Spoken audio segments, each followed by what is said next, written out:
si nous pouvons nous lever et juste prier, et on va aller dans la lecture de la parole alors qu'on sera déjà en train de partager. Mais si on peut se lever et juste prier, que le Seigneur nous assiste aujourd'hui. Merci Papa, nous te rendons grâce éternelle pour ton amour, ta bonté, ta fidélité. Merci Papa, nous te remercions pour le privilège que nous avons de nous tenir comme ça ensemble par le voie de la technologie, Seigneur. Nous prions Père que tu viennes nous assister. Nous dépendons, Seigneur Jésus-Christ, de toi, Papa.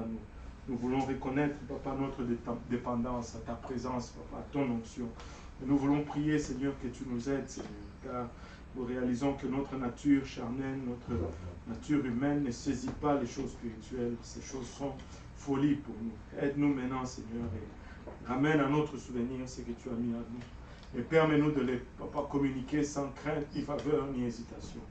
Et que tous nous puissions être édifiés, que tous nous puissions être, Papa, des ouvriers prêts pour ton œuvre, Papa. Et c'est avec action de grâce dans le cœur que nous acceptons et que nous recevons ce privilège de te servir. Au nom de Jésus, nous disons tous au nom de Jésus. Au nom de Jésus. Alléluia. Et vous pouvez vous asseoir. Alléluia. L'Église est née dans le livre des Actes. Et l'Église est née dans le deuxième chapitre du livre des Actes. Premier chapitre du livre des Actes, au fait, le livre des Actes étant la continuation ou la deuxième partie du livre de Luc. Luc ayant écrit son premier livre qui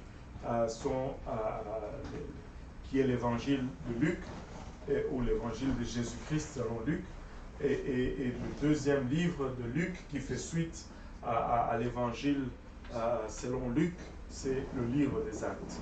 Et à l'ouverture du livre des Actes, on voit le Seigneur Jésus-Christ en train de dire au revoir à ses disciples, en train de donner ses dernières directives. Et la recommandation, la toute dernière recommandation qu'il leur donne, c'est qu'il les ordonne, les commande d'aller et d'attendre à Jérusalem jusqu'à ce qu'ils reçoivent la puissance d'en haut. Et il dit, allez à Jérusalem et vous recevrez le Saint-Esprit, vous recevrez une puissance, le Saint-Esprit survenant sur vous. Et dans le livre des Actes, chapitre 1, verset 8, et vous recevrez une puissance, si quelqu'un peut le lire. Mais vous recevrez une puissance, le Saint-Esprit survenant sur vous, et vous serez mes témoins à Jérusalem, dans toute la Judée, dans la Samarie, et jusqu'aux extrémités de la terre. Alléluia. Et donc, il dit que vous recevrez une puissance, et cette puissance va vous habiliter à devenir des témoins. Nous aimons le Saint-Esprit, nous pentecôtistes, parce que nous réalisons d'abord que c'est là le sceau de Dieu qui nous marque pour la résurrection, mais nous réalisons aussi que c'est une puissance pour vivre pour Dieu. Mais là, la Bible nous dit que c'est aussi une puissance pour témoigner. Et si tu étudies le livre des Actes, tu vas y voir le modèle de l'Église. Le modèle de l'Église se trouve dans le livre des Actes. C'est dans le livre des Actes qu'on voit comment l'Église doit fonctionner et comment l'Église fonctionne. Le premier chapitre nous parle de ces derniers commandements, mais le deuxième chapitre nous parle maintenant des faits, où alors que les apôtres sont en attente, ils ont attendu pendant 10 jours, et le 10e jour de leur attente a porté fruit. Ils étaient dans le même lieu, si on peut lire Actes chapitre 2, versets 1 à 4. David n'est plus là? Ok. Le jour de la Pentecôte, ils étaient tous ensemble dans le même lieu. Tout à coup, ils virent du ciel un bruit comme celui d'un vent impétueux, et il remplit toute la maison où ils étaient assis. Des langues semblables à des langues de feu leur apparurent, séparées les unes des autres, et se posèrent sur chacun d'eux. Et ils furent tous remplis du Saint-Esprit, et ils se mirent à parler en d'autres langues selon que l'Esprit leur donnait de s'exprimer. Alléluia. Et c'était là le récit de la naissance de l'Église.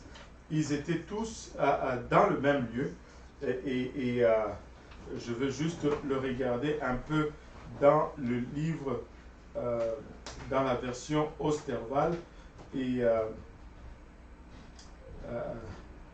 la version Osterwald nous dit: le jour de la Pentecôte étant arrivé, ils étaient tous d'un accord dans un même lieu. D'un accord dans un même lieu.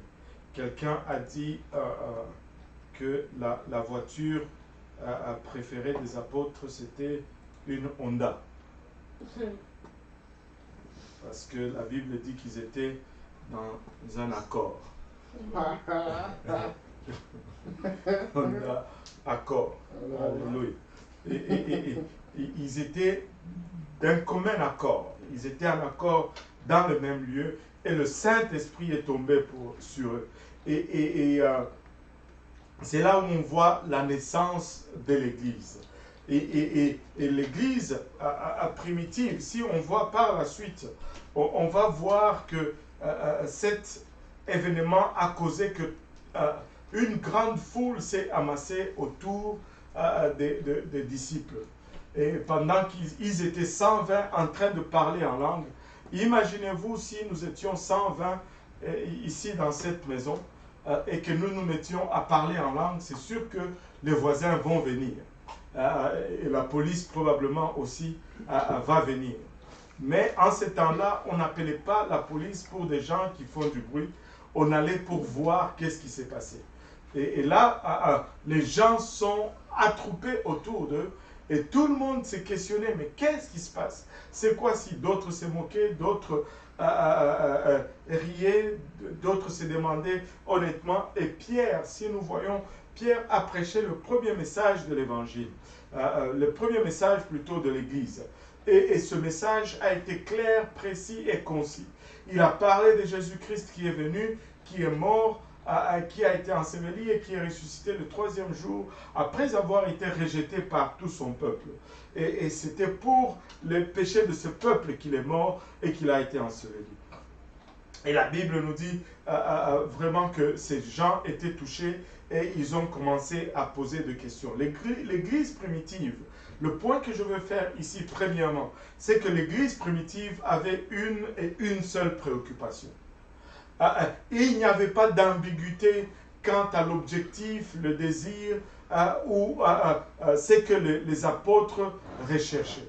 Il n'y avait pas de confusion quant à l'objectif de l'Église primitive.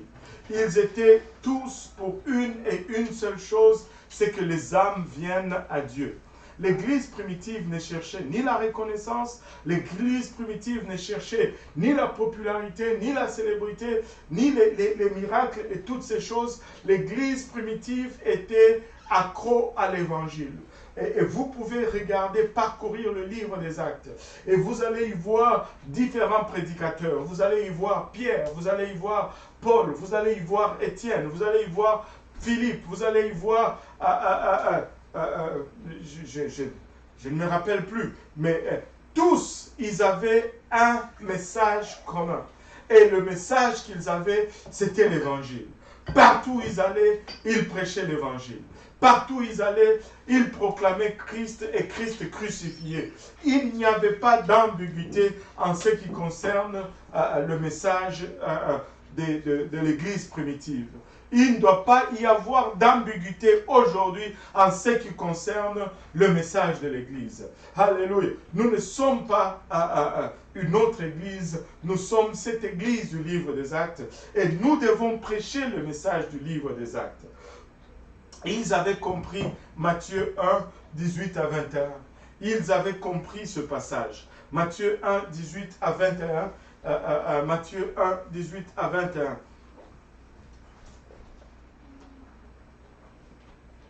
Matthieu 1. Oui.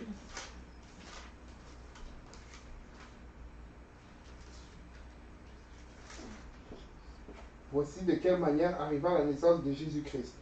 Marie, sa mère, ayant été fiancée à Joseph, se trouva enceinte par la vertu du Saint-Esprit avant qu'ils eussent habité ensemble. Joseph, son époux, qui était un homme de bien et qui ne voulait pas la diffamer, se proposa de rompre secrètement avec elle.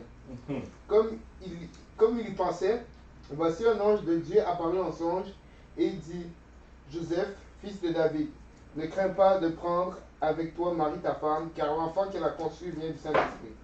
Elle enfantera un fils et tu lui donneras le nom de Jésus, celui qui sauvera son peuple de ses péchés. Alléluia. Et regardez le verset 21 ici. Et elle enfantera un fils et tu lui donneras le nom de Jésus. Dans la version Osterval, ça met entre parenthèses et ça donne la signification. Ça signifie sauveur. Le nom du Seigneur Jésus-Christ, c'est significatif. Il est porteur de sa mission. Son nom est porteur de sa mission. Son nom signifie littéralement Jéhovah Sauveur, ou Yahweh est devenu mon Sauveur, ou Yahweh est devenu mon salut. Et Jésus est venu pour nous sauver de nos péchés. Les apôtres ont compris ce message. Et partout où ils sont allés, ils ont prêché ce message. Partout où ils allaient, ils ont prêché le message de Jésus qui est venu pour sauver son peuple de leurs péchés. Maintenant, si nous allons être l'église du livre des Actes, il ne va pas y avoir de l'ambiguïté sur notre message. Nous n'avons pas deux messages. Nous n'avons pas trois messages. Nous avons un seul message. Et le message que nous avons, c'est qu'il est venu pour sauver son peuple de leurs péchés. Il est venu pour nous sauver de nos péchés. Alléluia. Et en cette opportunité de l'anniversaire de l'Église, j'aimerais et je prie que nous retournons à la base, que nous puissions vraiment exemplifier cette Église primitive. C'est-à-dire, ayons un seul message. Jésus-Christ t'aime et il est venu, il est mort à la croix pour te sauver. Amen. Je faisais une étude biblique avec un jeune Camerounais dernièrement. Et je sais que la semaine prochaine, on va le baptiser au nom de Jésus-Christ. Alléluia. Amen. Et je suis tellement excité pour cela. Et ça aurait pu arriver le mardi, hier, mais il y avait eu un contretemps. On manquait de temps et il n'y avait pas d'eau dans le baptistère aussi. Donc on ne pouvait pas remonter. Mais on a rendez-vous, je vous dis, et moi je suis excité. Et pendant l'étude biblique, il m'a dit ceci, il m'a posé une question. Il m'a dit, mais pasteur, Moïse là, lui il était vraiment spécial. Je pense qu'il était plus que tout le monde. Mais comment est-ce que nous pouvons même aspirer à quoi que ce soit? Lui avec Dieu c'était face à face. Quand il priait, Dieu était là, il lui parlait vis-à-vis, face à face. Et je l'ai regardé droit dans les yeux. Je lui ai dit, mais toi tu es appelé à avoir mieux que Moïse. Toi tu as l'opportunité d'aller plus loin que Moïse. Moïse devait prier pour que Dieu apparaisse là devant lui. Mais toi, tu as l'opportunité de le porter en toi partout où tu iras. Tu as l'opportunité de devenir le tabernacle. Moïse, je lui ai dit, allez vers le tabernacle. Mais toi, tu es appelé à être le tabernacle de Dieu.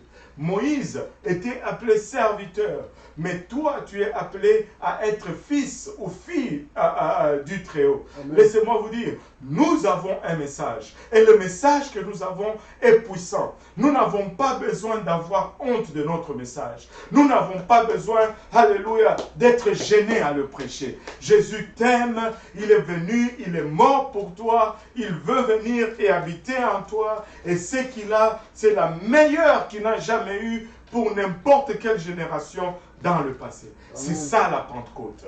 C'est ça la naissance de l'Église. C'est ça le privilège de l'Église. Alléluia. Et cette Église qui est née le jour de la Pentecôte, après avoir prêché le message de Christ, après avoir annoncé qu'il est venu, qu'il est mort pour les gens ont été touchés. Et laissez-moi vous dire ceci. Des fois, nous voulons aller à gauche, à droite et faire des démonstrations des choses profondes de Dieu, alors que très souvent, ce que nous avons besoin de présenter, c'est la simplicité de l'Évangile. C'est juste la simplicité de l'Évangile. Et juste poser la question, est-ce que tu veux ce que j'ai à t'offrir? Et je me rappelle, alors que j'étais encore travailleur chez CAE, j'étais jeune dans le Seigneur, alors très jeune dans le Seigneur, j'aimais beaucoup les choses qui appartenaient à la science, les choses de l'archéologie.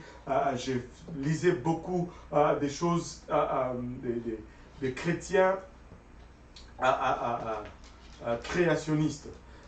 Des créationnistes, des scientifiques créationnistes, voilà, qui fouillaient l'archéologie et qui venaient avec des preuves de la création. Et j'étais friand de cela.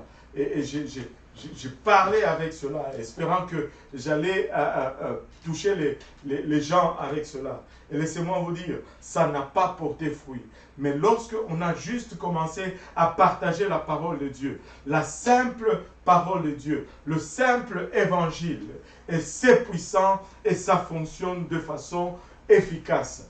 Laissez-moi vous dire, nous devons retourner à ce que l'Église primitive avait. Je vous mets au défi d'aller étudier le livre des Actes. Et voyez quelque part où ils prêchaient autre chose que l'Évangile. Partout où ils allaient, leur message n'était que l'Évangile.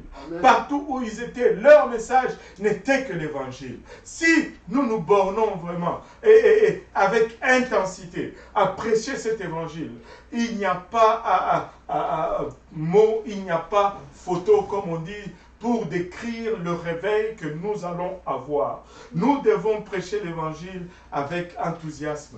Regardez les plus grands évangélistes que nous avons parmi nous. Posez-les des questions ici dans notre église. Il y a des gens qui ont l'art de gagner les âmes. Il y en a qui ont l'art d'inviter les gens à l'église. Demandez-les qu'est-ce qu'ils disent. Ils ne promettent pas gauche à droite. Il parle de la repentance, il parle du baptême d'eau, il parle du baptême du Saint-Esprit. Et quand ils offrent ces choses, les gens disent, ben, moi aussi je veux ce que tu dis là. Amen. Et ils viennent pour recevoir ces choses et c'est ça qui amène le réveil. Maintenant, laissez-moi vous dire ceci. Alléluia. Après avoir prêché leur message, les gens étaient touchés dans leur cœur. Lisons Actes, si on peut lire Actes 2, 38, non, 36, à partir de 36 à 39.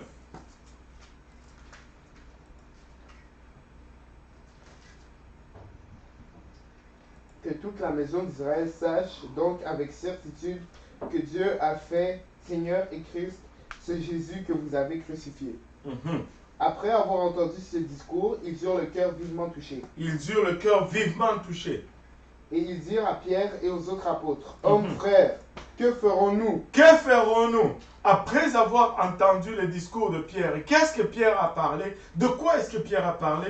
Pierre a parlé juste de Jésus qui est venu, qui est mort. Il a prêché, vous l'avez rejeté, vous l'avez condamné. Et combien le Seigneur est rejeté aujourd'hui dans le monde. Et vous l'avez rejeté, vous l'avez condamné. Il a souffert la mort horrible, mais cela était pour vos péchés. Et après avoir entendu cela, ces gens étaient touchés dans leur cœur. Et ils ont posé une question, et la question reste encore d'actualité aujourd'hui. Et ils ont demandé, hommes, frères, que ferons-nous? Qu'allons-nous faire? Alléluia.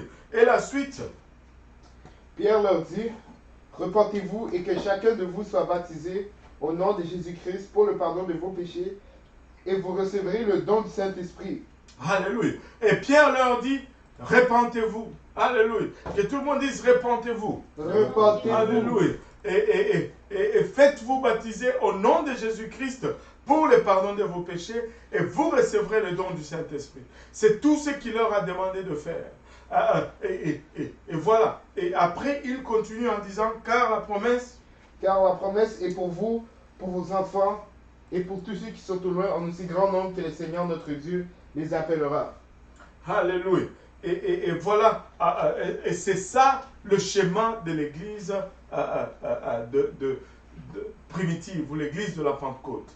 Ils prêchaient Jésus-Christ, l'évangile, et ils appliquaient l'évangile, ils annonçaient l'évangile, mais l'évangile qu'ils annonçaient avait 3 étapes. Il y avait la repentance, il y avait le baptême d'eau, et il y avait le baptême du Saint-Esprit. Et aujourd'hui, je voudrais m'attarder un peu à la repentance. Et c'est à ça que je voulais arriver. Vous savez, si nous avions service dans nos bâtiments, on allait être aujourd'hui en train de se parler de comment travailler à l'hôtel, comment conduire quelqu'un à prier jusqu'à ce qu'il obtienne le Saint-Esprit. Mais la donne est un peu différente aujourd'hui. Et si vous pouvez suivre le service du dimanche avec quelqu'un, peut-être que ça allait vous être utile. Mais les contextes dans lesquels nous sommes est un peu différent aujourd'hui. Alors, les gens que nous allons inviter, il faut que nous les préparons d'avance, avant le service. Il faut que nous les préparons avant qu'ils ne commencent à suivre le service. Et donc, la chose que nous devons parler avec les gens que nous invitons aujourd'hui, c'est que nous devons d'abord leur dire que bon, Jésus les aime et qu'il a un plan pour eux.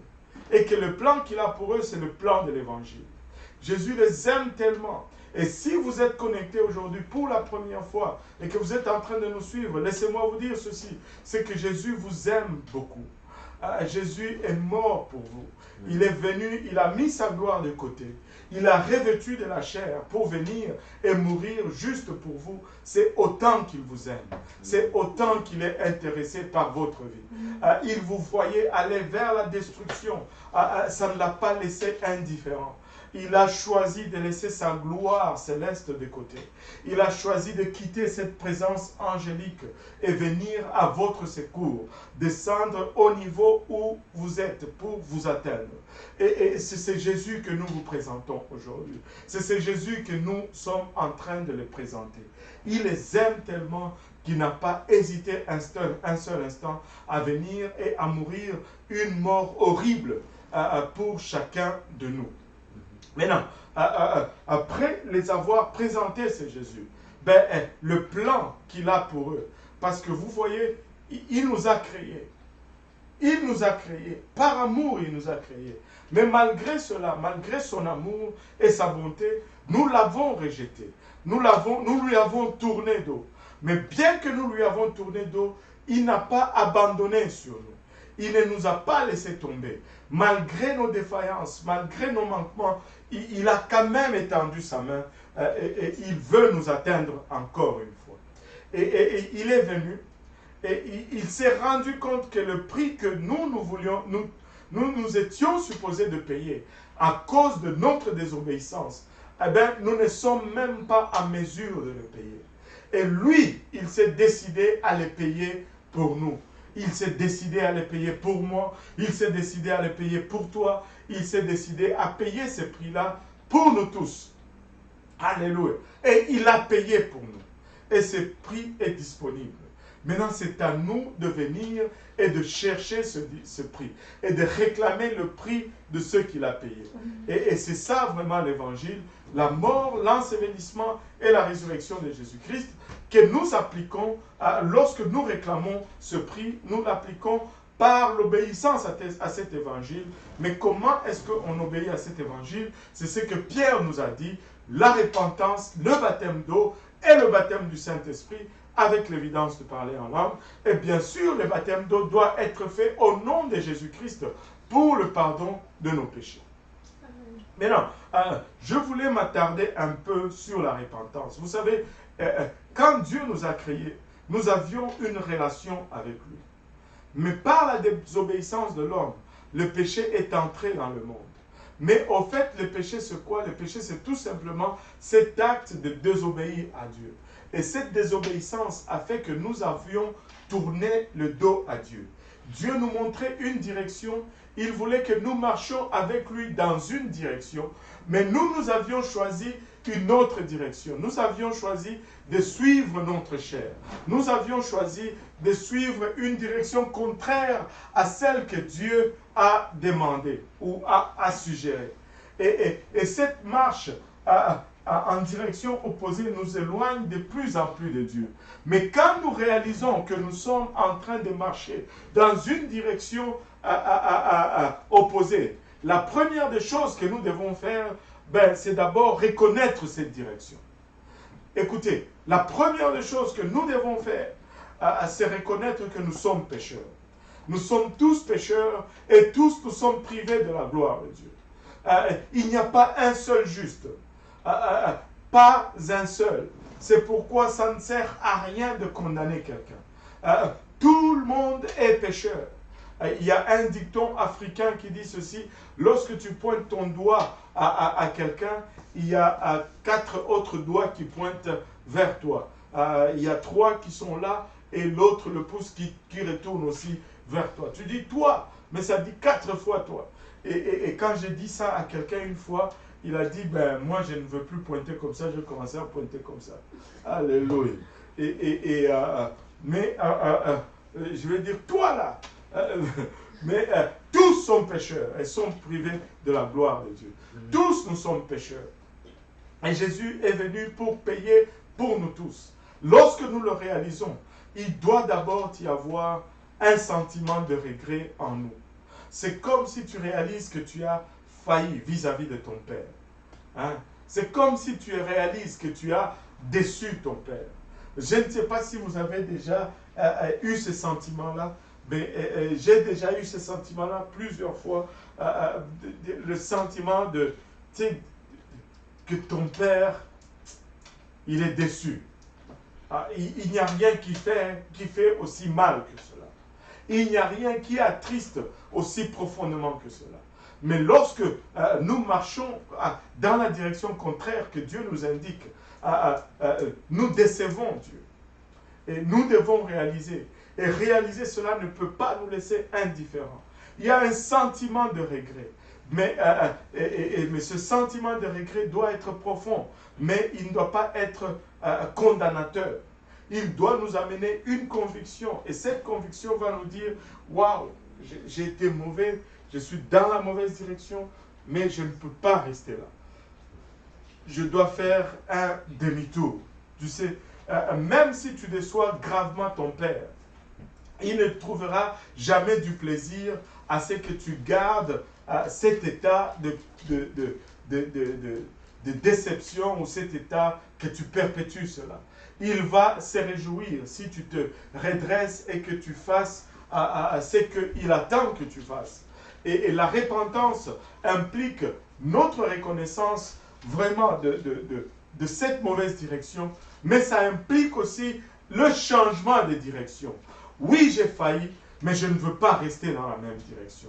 Oui, j'ai échoué, mais je veux me relever, je veux me détourner, je veux faire un demi-tour et commencer à marcher vers Dieu. Il y a encore de l'espoir. Et quand nous invitons ces gens, nous leur faisons voir que oui, peut-être que nous ne sommes pas dans la bonne direction, mais Dieu nous fait grâce. Dieu nous donne une opportunité de nous lever et de faire demi-tour. Oui, nous avons mal fait, mais nous n'avons pas besoin de rester là et de pousser des racines à la place où nous avons réalisé que nous étions dans la mauvaise direction. Nous pouvons nous lever, nous pouvons faire demi-tour et marcher, commencer à nous rapprocher de Dieu pas à pas. Et ça, c'est la repentance. Ça implique une reconnaissance de l'état où je suis et ça implique également une décision pour changer la direction. Je dois changer. Je commence à marcher vers Dieu. Écoutez, la repentance est importante. La repentance est cruciale. La repentance est indispensable. Très souvent, il y a des problèmes dans notre marche chrétienne parce que notre repentance n'était pas sincère. Nous ne nous sommes pas débarrassés de notre vie passée. Nous l'avons cachée quelque part et après un temps, nous sommes retournés aux mêmes choses que nous nous sommes débarrassés. Mais laissez-moi vous dire, il faut faire comme Jacob. Lorsqu'il s'est débarrassé, oh Satan, et regardez un peu, je pense Genèse 35, versets 1 à 5, je crois, c'est ça. Et ça me tombe juste dans la tête là. Dieu dit à Jacob, lève-toi, monte à Bethel et demeure-y. Va dans ma maison et demeure-y. En d'autres termes, change de direction. Là où tu vas, c'est pas là. Va dans ma maison. Alléluia. Continue. Jacob Là, tu dresseras un autel au Dieu qui t'apparut lorsque tu priais Ésaü ton frère. Aha. Désolé. Jacob dit à sa maison et à tous ceux qui étaient avec lui, Ah. ôtez les dieux des étrangers qui sont au milieu de vous, purifiez-vous et changez de vêtements. Changez de vêtements, débarrassez-vous de toutes ces idoles, purifiez-vous, parce que nous prenons une autre direction. Amen. Nous sommes en train d'aller à la maison de Dieu. Amen. Alléluia. Nous sommes en train d'aller à la maison de Dieu. Continue. Ils ont compris le message. Nous nous lèverons et nous monterons à Béthel. Là, je dresserai un autel au Dieu qui m'a exaucé dans les jours de ma détresse et qui a été avec moi pendant le voyage que j'ai fait. Ils donnèrent à Jacob tous les dieux étrangers qui étaient entre leurs mains et les anneaux qui étaient à leurs oreilles. Et les anneaux qui étaient à leurs oreilles. Jacob les enfuit sous le térébinthe qui est près de Sichem. Jacob ne les a pas laissés tout simplement au hasard. Jacob ne les a pas jetés à quelque part pour venir les récupérer. Il les a littéralement enterrés pour que son peuple ne les retrouve plus jamais. Plus jamais. Et c'était une repentance totale, une repentance complète. On se détourne et on va dans une autre direction. Mais regardez l'effet que ça a produit. C'est quoi le prochain verset? Ensuite, ils partirent. La terreur de Dieu se répandit sur les villes qui les entouraient, et l'on ne poursuivit point les fils de Jacob. Ah, alléluia. Regardez, il dit quoi? Répète un peu le verset là. Ensuite, ils partirent. La terreur de Dieu se répandit sur les villes qui les entouraient. La terreur de Dieu se répandit sur les villes qui les entouraient. Juste le fait, alléluia, de se mettre en ordre avec Dieu a causé une crainte dans tous les adversaires. Écoutez, si nous pouvons comprendre la puissance de la vraie repentance, si nous pouvons comprendre la puissance d'un sincère demi-tour, pas les petits demi-tours que nous faisons, en laissant une trace sur tout ce que nous avions laissé, de sorte qu'à un moment donné, nous puissions les retrouver où nous les avions abandonnés, mais une repentance sincère.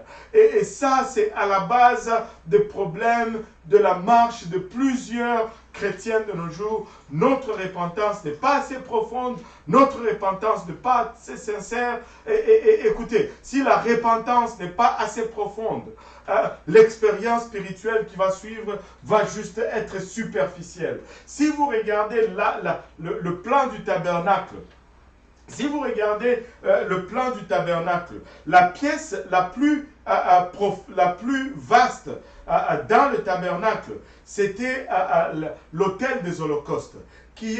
L'autel des holocaustes est le type de la repentance. L'autel des holocaustes représente le lieu de repentance, le lieu de mort. La repentance, c'est la mort en nous-mêmes. Je dois mourir dans ma volonté. Je dois mourir dans mes désirs, afin que les désirs de Dieu puissent prendre le dessus, afin que la volonté de Dieu ait préséance sur ma volonté. Maintenant, regardez ceci. Très souvent, nous nous repentons pour un moment parce que nous avons peur. Et nous réalisons l'enfer et il y a une crainte et nous abandonnons temporairement à ces choses. Mais lorsque nous nous habituons un peu à ce que nous venons de découvrir, très vite nous commençons à reconsidérer, à retourner aux mêmes choses que nous avions abandonnées. Ça, ce n'est pas une repentance. C'est juste que j'ai mis ces choses de côté et j'y retourne quand cela me convient. Dieu ne cherche pas de tels serviteurs. Dieu cherche un cœur repentant. Sans la repentance, nous ne pouvons y arriver. Nous devons enseigner la repentance. Le Seigneur Jésus-Christ disait ceci: si vous ne vous repentez point, vous mourrez tous également dans vos péchés. Et nous devons nous repentir. Sans la repentance, l'expérience spirituelle qui suit va tout simplement être superficielle. Laissez-moi vous dire ceci, saints de Dieu, laissez-moi vous dire ceci, ouvriers, peuple de Dieu. D'ici au dimanche de la Pentecôte, d'ici au jour de la Pentecôte, enseignons cette repentance. Parlons de cette repentance. Parce que nous voulons que les gens qui viennent, alléluia, puissent vraiment arriver à cette place où ils réalisent où ils sont, où ils réalisent qui ils sont et qu'ils se détournent de leur voie et qu'ils donnent la suite de leur vie au Seigneur. Parce que, vous savez, la repentance symbolise la mort, n'est-ce pas? La repentance est le type de notre mort. Jésus est mort pour nous, nous nous repentons pour lui. Par sa mort, il s'est identifié à nous et nous, par notre repentance, nous nous identifions à lui. La repentance symbolise ou typifie la mort. Et le baptême d'eau typifie l'enterrement ou l'ensevelissement, n'est-ce pas? Jésus a été enseveli, il a été enterré pendant 3 jours. Nous nous faisons baptiser en son nom. Et bien sûr, nous n'allons pas vous garder sous l'eau pendant 3 jours. Nous allons juste invoquer le nom de Jésus-Christ sur vous. Et nous allons vous sortir de là pour 3 fractions de secondes. Pas même 3 secondes, mais 3 fractions de secondes. Comme ça, alléluia. Et regardez ceci. Regardez ceci avec moi. Si la repentance n'est pas complète, ça veut dire que cette âme n'est pas morte vraiment. Et si on va baptiser cette personne qui n'est pas totalement repentie, on est en train d'enterrer un vivant. Nous ne voulons pas enterrer des gens qui sont encore vivants. Nous voulons nous assurer que ceux que nous enterrons, ils sont bel et bien morts. C'est un crime que d'enterrer quelqu'un qui est encore vivant. C'est un crime que d'enterrer quelqu'un qui respire encore. Nous voulons nous assurer que tous ceux que nous enterrons sont vraiment morts. Nous voulons être sûrs que ce que nous allons ensevelir dans le nom de Jésus-Christ sont vraiment repentis de leurs péchés. Je vous exhorte, frères et sœurs évangélistes, zélés pour la maison de Dieu, parlez de la repentance. Préparez ces gens. Et quand il y a une bonne et sincère repentance, laissez-moi vous dire, c'est plus facile de recevoir le Saint-Esprit. C'est plus facile de faire cette transition et de voir quelqu'un commencer à parler en d'autres langues comme l'Esprit lui donne de s'exprimer. Très souvent, le problème se trouve au niveau de la repentance. Quand la repentance est bien exécutée, quand la repentance est bien accomplie, les 2 autres choses qui suivent deviennent faciles à faire ou à exécuter. Prêchons la repentance. Alléluia. C'est la repentance qui produit à nous vraiment l'œuvre du salut. 2 Corinthiens 7,10 nous dit « Car la tristesse qui est selon Dieu produit une repentance à salut. » Est-ce que tu peux me lire 2 Corinthiens 7,10 dans la version Louis II, la version Osterwald nous dit « Car la tristesse qui est selon Dieu produit une repentance à salut. » 2 Corinthiens 7,10. En effet, la tristesse selon Dieu produit une repentance à salut dont on ne se repent jamais. Dont on ne se repent jamais. Écoutez, si notre repentance était sincère, nous n'allons pas retourner aux choses anciennes. Si notre repentance était profonde, écoutez, nous n'allons pas nous détourner encore et aller rechercher ces choses pour lesquelles nous sommes morts. Paul dit que en ce qui concerne les péchés, je suis mort. Un mort est mort. Alléluia. Un mort est mort. Il ne réagit pas. Quand on lui donne un coup de pied, il ne réagit pas. Quand on pique un mort, il ne réagit pas. Un mort n'argumente pas. Oh. Un mort n'argumente pas. Tu peux l'habiller comme tu veux. Il va pas discuter. C'est vrai. Allô? Maintenant, il y a un silence. Je sens même cette silence, même sur le net. Alléluia. quand tu es mort, tu ne fais pas d'argument. Tu ne discutes pas. Alléluia.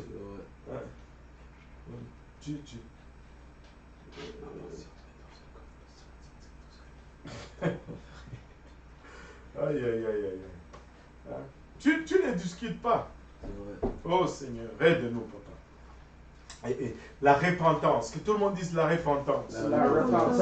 Et nous voulons travailler avec nos invités sur la repentance. Nous voulons prendre le temps de leur parler de la repentance. Nous voulons prendre le temps de leur enseigner sur la repentance. Au besoin, prenons le temps de prier avec eux pour la repentance. Au besoin, prenons le temps, alléluia, de les accompagner, même avant le service, dans la repentance. Et voyons ce que Dieu va faire avec eux. Et après la repentance vient le baptême d'eau. Et le baptême d'eau doit se faire au nom de Jésus-Christ pour le pardon de nos péchés. Vous voyez, le baptême n'est pas juste un acte extérieur pour montrer ma confession intérieure. Le baptême, c'est l'acte par lequel même le pardon de nos péchés arrive. Écoutez, on peut relire encore Acte 2.38. Acte 2.38, s'il vous plaît. Acte 2.38 dit... Et Pierre leur dit, repentez-vous et que chacun de vous soit baptisé au nom de Jésus-Christ pour le pardon de vos péchés et vous recevrez le don du Saint-Esprit. Repentez-vous et que chacun de vous, alléluia, soit baptisé, comment? Au nom de Jésus-Christ. Pourquoi? Pour le pardon de vos péchés. Et c'est quoi les conséquences? Vous recevrez le don du Saint-Esprit. Repentez-vous et que chacun de vous soit baptisé au nom de Jésus-Christ. Le baptême doit être fait au nom de Jésus-Christ. Après la repentance, vient le baptême au nom de Jésus-Christ. Et c'est très important que le baptême soit fait par immersion. Parce que le mot baptême vient du grec baptizo, qui veut dire tremper ou plonger ou immerger. Et on vous plonge dans l'eau. On s'assure qu'on ne vous garde pas à l'intérieur. On va vous plonger pour une fraction ou 3 fractions de seconde, avant que Johan commence à me corriger, pour 3 fractions de seconde, et après on vous ressort. Il n'y aura pas de noyade. Amen. Mais on veut juste nous assurer que tu sois enseveli au nom de Jésus-Christ pour le pardon des péchés. Et le baptême est fait pour le pardon des péchés. Et le baptême est fait au nom de Jésus-Christ. Car c'est le nom de Jésus-Christ qui est l'élément absorbateur de péché. C'est le nom de Jésus-Christ qui lave le péché. C'est le nom de Jésus-Christ qui enlève le péché. Ce n'est pas l'eau du baptême qui lave le péché, mais c'est le nom de Jésus-Christ qui lave le péché. L'eau du baptême est symbolique de la terre pour typifier l'ensevelissement. Mais c'est le nom de Jésus qui, au fait, ôte les péchés. Amen. Amen. Acte 10.43 nous dit que tous les prophètes rendent de lui ce témoignage, que quiconque croit en lui reçoit comment? Par son nom. Et il reçoit quoi? Le pardon des péchés. On reçoit par le nom de Jésus-Christ le pardon des péchés, mais nous devons être ensevelis au nom de Jésus-Christ. Et si vous êtes là et que vous n'êtes pas encore baptisé au nom de Jésus-Christ pour le pardon de vos péchés, vous pouvez l'être aujourd'hui, vous pouvez l'être ce soir même, vous n'avez qu'à communiquer avec nous et nous allons nous assurer que nous passons le temps avec vous pour la repentance et que nous vous ensevelissons alors que vous vous êtes sincèrement repentis. Et par la suite vient le baptême du Saint-Esprit. Est-ce que tu peux me lire Acte 2, 39 maintenant?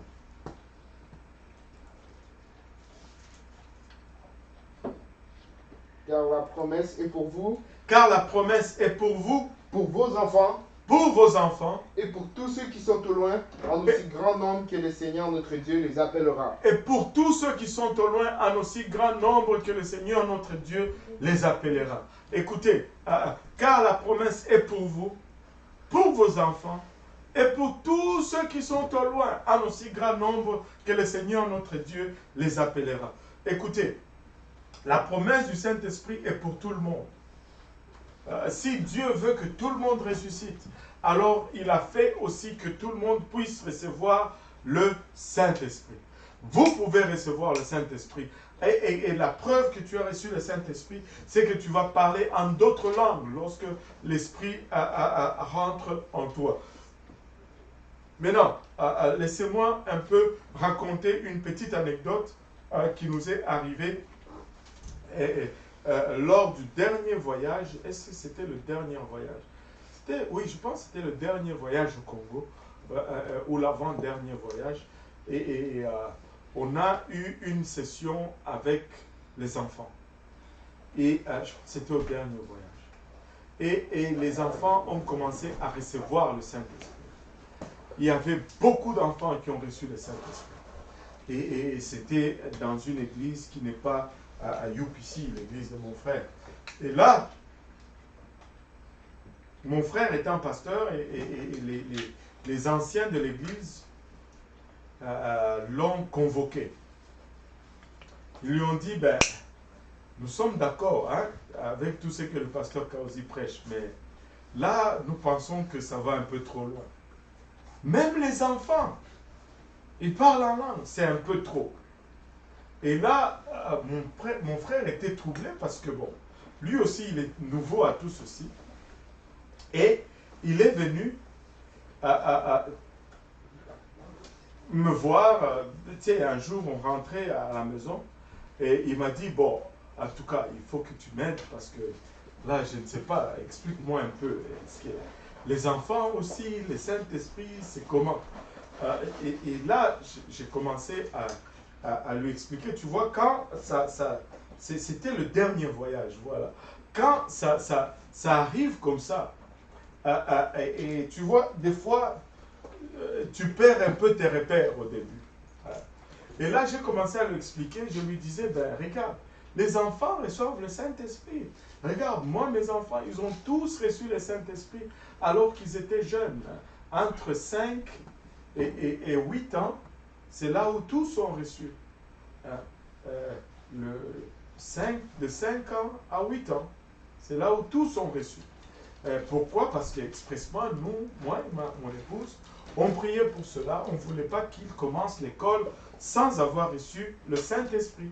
Et là, je lui ai raconté un peu l'aventure de mes enfants, comment ils avaient reçu le Saint-Esprit, comment David et Jonathan avaient reçu le même jour, et comment on dansait dans la voiture quand on retournait à la maison, et tout cela. Mais ce n'était pas convaincant. Et jusqu'à ce que j'ai commencé juste à citer Acte 2.38. J'ai dit, mais la parole de Dieu l'a dit, regarde, Acte 2.38, et puis ben, répentez-vous et que chacun de vous soit baptisé au nom de Jésus-Christ. Et quand on arrive à Acte 39, j'ai dit, car la promesse est pour vous. Vous savez, c'était quoi la réaction de mon frère? Sa réaction, c'était que, et c'était ça, sa réaction primaire. Et c'était là, dans la Bible. Je ne le voyais pas. Et je te dis, toute la nuit, il était excité. Et le lendemain, il était, et c'est lui-même qui s'est tenu même devant l'assemblée. Il dit, c'est biblique. La Bible dit. Car la promesse est pour vous, pour vos enfants, et pour tous ceux qui sont au loin, en aussi grand nombre que le Seigneur, notre Dieu, les appellera. Laissez-moi vous dire ceci. Dieu veut nous donner le réveil. Nous sommes les jambes, nous sommes les mains, nous sommes les bras, nous sommes les yeux, nous sommes la bouche que Dieu va utiliser. Il nous a oint de son esprit. C'est à nous maintenant de sortir et de propager cet évangile. Dimanche, ça sera le jour de la Pentecôte. Nos invités, il faut que nous les préparons avant. Il faut que nous les préparons avant. Nous n'allons pas avoir des services d'hôtel conventionnels. Mais ne gaspillons pas les opportunités que Dieu nous donne. Ne gaspillons pas ce privilège que Dieu nous accorde. Soyons un peu plus proactifs. Anticipons les coups. Parlons de cet évangile. Et parlons de la repentance. Prions pour ces gens. Et voyons Dieu faire de grandes choses à ce dimanche. Moi, j'anticipe à dimanche. Je ne sais pas pour vous, mais j'anticipe à dimanche. Amen. Je crois que Dieu va remplir quelques personnes du Saint-Esprit. Combien de personnes il y aura? Je ne sais pas.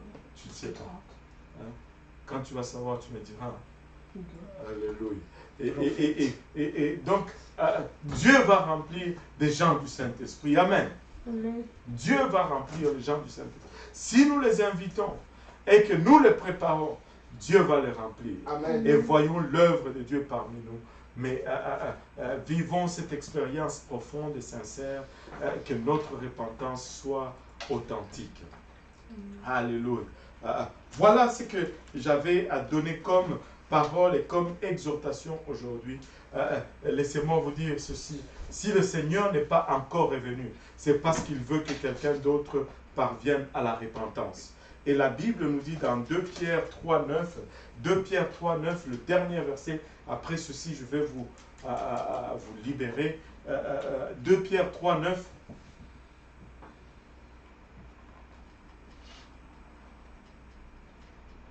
Le Seigneur ne tarde pas dans l'accomplissement de la promesse. Le Seigneur ne tarde pas dans l'accomplissement de la promesse. Comme quelques-uns le croient, mais il use de patience envers nous, ne voulant pas qu'aucun périsse, mais voulant que tous arrivent à la repentance. Alléluia.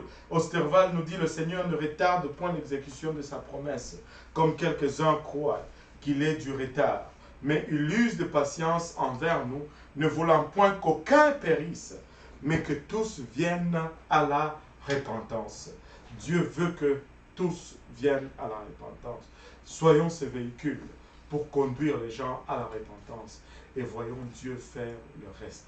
Amen. Alléluia. Si nous pouvons nous lever tous ensemble.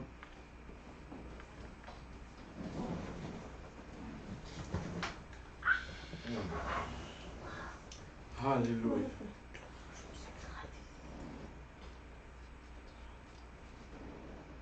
Élevons nos voix vers le Seigneur. Papa, nous te rendons grâce éternelle pour ton amour, ta bonté et ta fidélité. Nous te remercions, Éternel, pour le privilège que nous avons. Papa, de partager cette parole.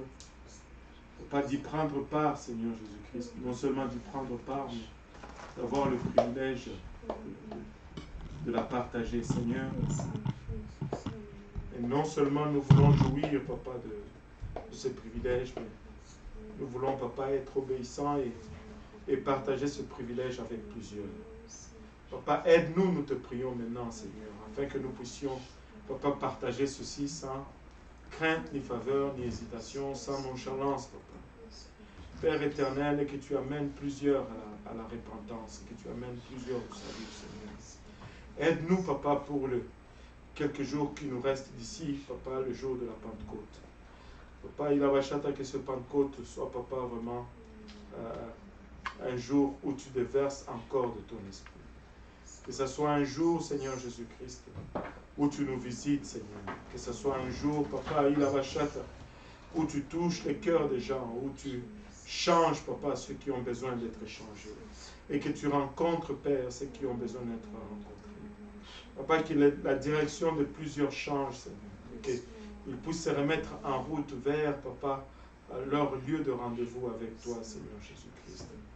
Père de nous-mêmes, nous ne sommes pas à mesure d'accomplir cela.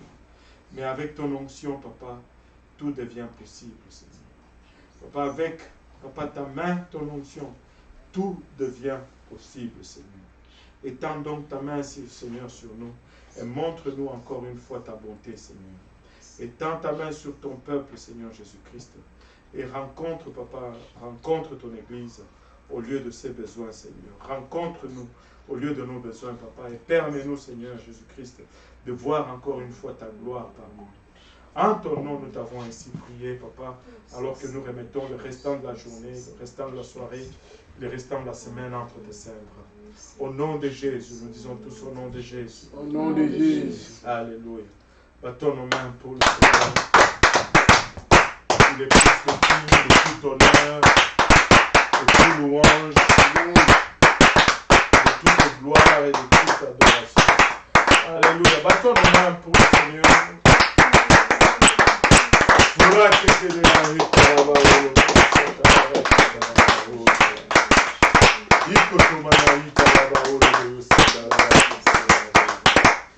Alléluia Jésus. Alléluia Jésus. Que le Seigneur vous bénisse. Et là où vous nous suivez en ligne,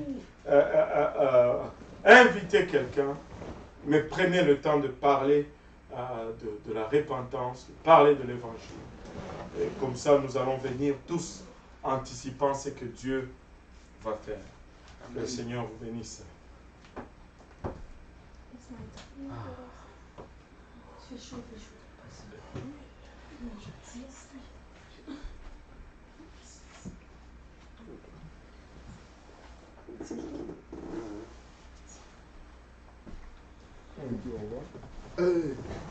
Bon, mesdames, et messieurs, c'est la fin pour aujourd'hui. Prochaine diffusion. Jeudi, demain, avec le pasteur Serge, l'église de Pierrefonds. C'était le frère Yannick. Au revoir. Je ne sais pas quoi dire. C'est comme la même. Le son est encore connecté, mais l'image est déconnectée. Je vais le déconnecter. Je mettais juste, je mets la page pour que ça brille. Ah, ok.